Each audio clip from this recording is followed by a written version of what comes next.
Madame la ministre, chère Elisabeth, Madame la présidente de France Victimes, Monsieur le président de Make.org, Mesdames, Messieurs, c'est à l'approche d'une date hautement symbolique que le réseau France Victimes choisit de lancer Mémo de vie, une application numérique particulièrement innovante pour sauver des vies. Cette journée du 25 novembre n'est ni une célébration, ni un rituel pour les femmes. Elle nous renvoie à toutes celles qui ont été tuées.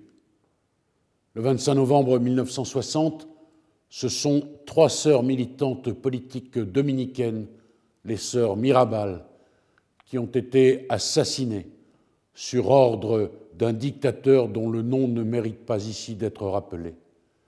Cet événement fut celui qui inspira les Nations unies pour faire de cette journée celle de l'élimination de la violence à l'égard des femmes.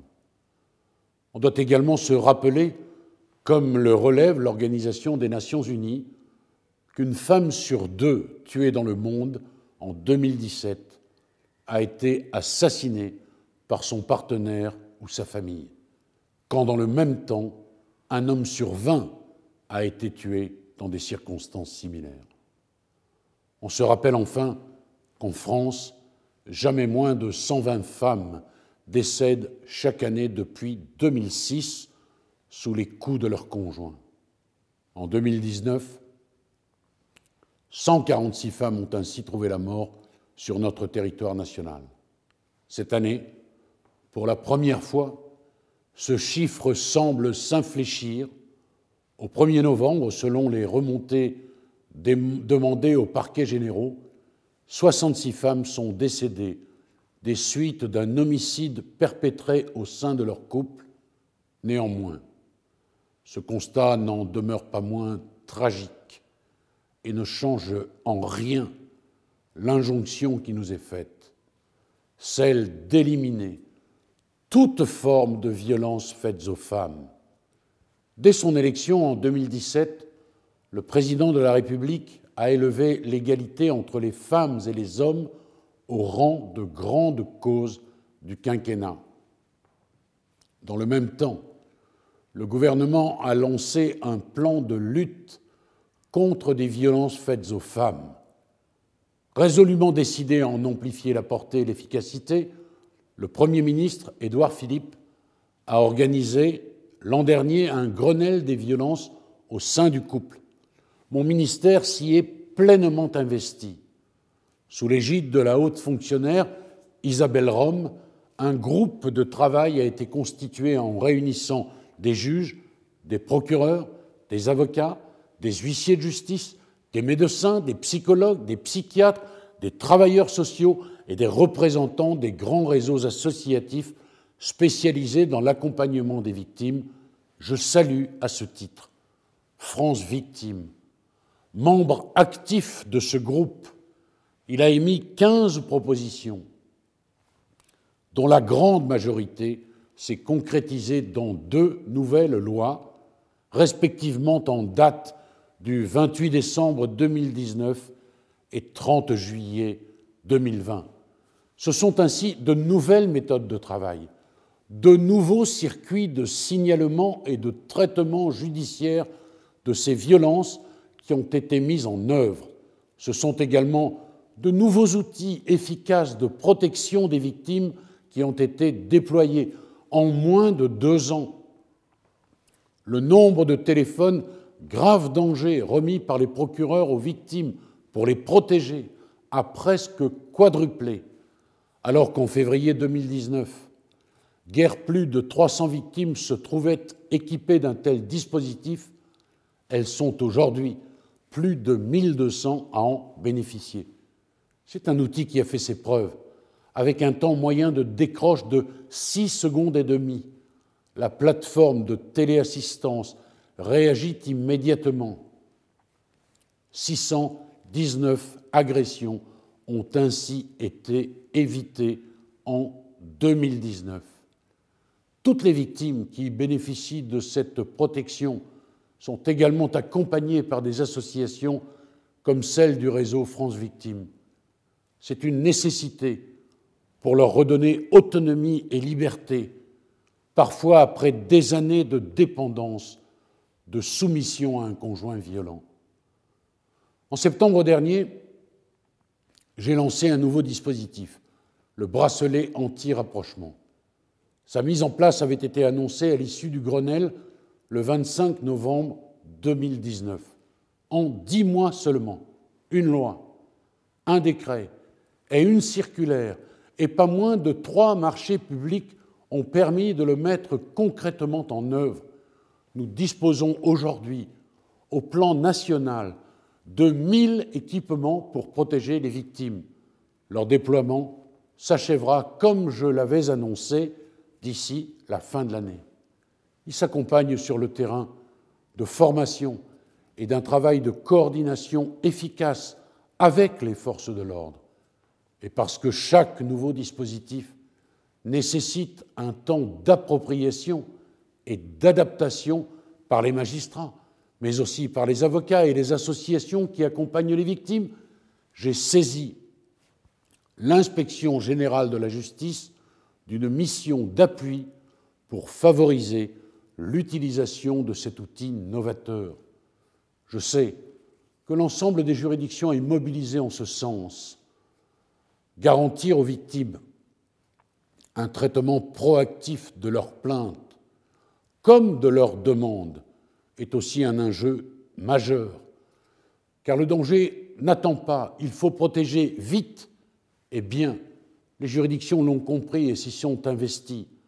En matière pénale, les déferrements des auteurs présumés de violences conjugales sont passés de 39% en 2017 à 57% aujourd'hui et de 49% à 62% en matière de harcèlement sur conjoint.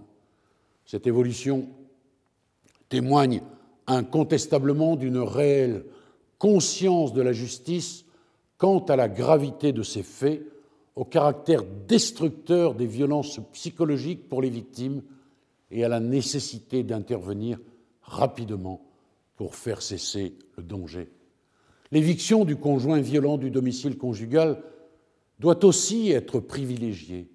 J'ai également demandé sur ce point à l'Inspection générale de la justice d'effectuer un état des lieux de l'existant et d'émettre toutes recommandations utiles pour renforcer encore son efficacité.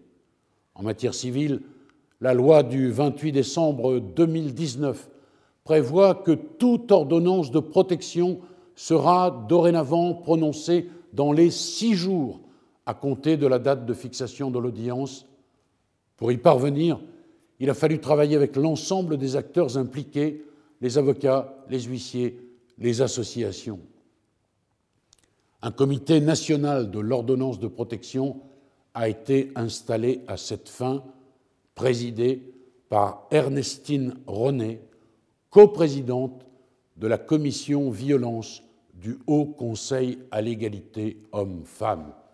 Il a notamment pour mission de développer ce dispositif de l'ordonnance de protection.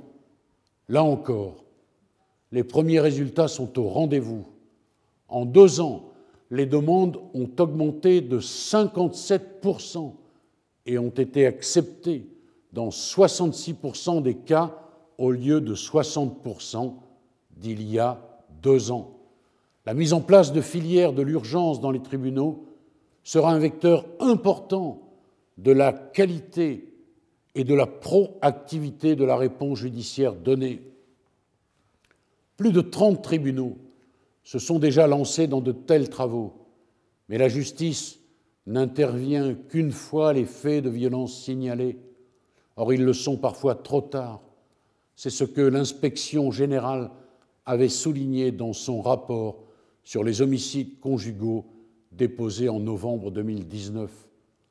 Plusieurs victimes décédées s'étaient préalablement rendues à l'hôpital ou chez un médecin, parfois à plusieurs reprises, sans qu'aucun signalement n'ait été effectué auprès du procureur.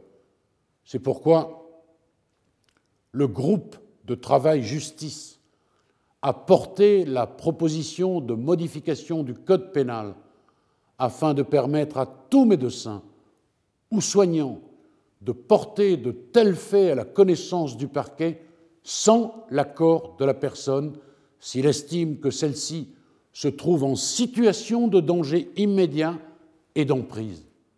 La loi du 30 juillet 2020 a permis cette ouverture. Un important travail d'accompagnement se poursuit avec le Conseil national de l'Ordre des médecins et la Haute Autorité de santé afin d'accompagner cette réforme. Un vade-mecum intitulé « Secret médical et violence au sein du couple » a été diffusé en ce sens au mois d'octobre. Il faut aussi que la parole de la victime puisse se libérer.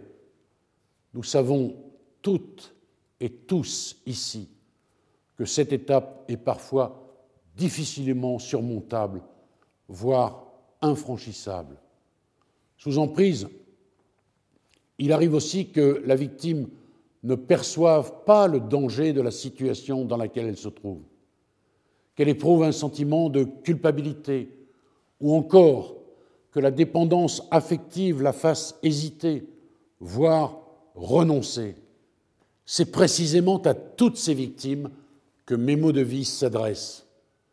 Portée par France Victime, notre partenaire privilégié, cette application web gratuite représente une formidable innovation.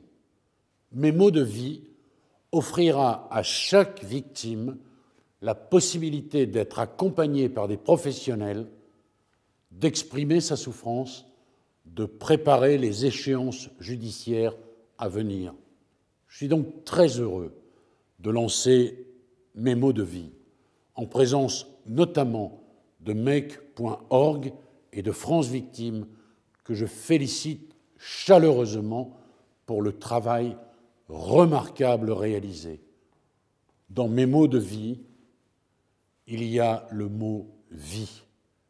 J'ai commencé mon propos en rappelant les chiffres terribles des violences faites aux femmes et ceux des homicides commis à leur encontre. Nos actions conjuguées peuvent permettre à toutes les victimes de s'en sortir. Mes mots de vie fait désormais partie de la boîte à outils qui permet de passer de l'ombre à la lumière, d'espérer la liberté. Merci à toutes et à tous pour votre engagement.